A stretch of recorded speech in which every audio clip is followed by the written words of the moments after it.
Corinne van Elle van Joep van Hoep en Harry aan te nemen tot uw onwettige echtgenote en belooft u getrouw op geen enkele wijze de plichten te zullen vervullen die door de wet aan de huwelijkse staat zijn verbonden. Wat is daarop uw antwoord? Dat is mooi.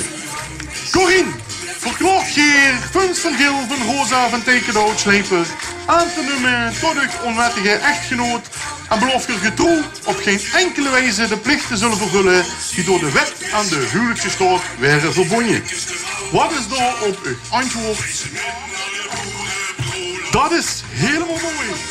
Verklaring genoeg in de naam van de Vaderdag en de Zoon en de Heilige Geest tot een onecht echtpaar en er mag gekust werden.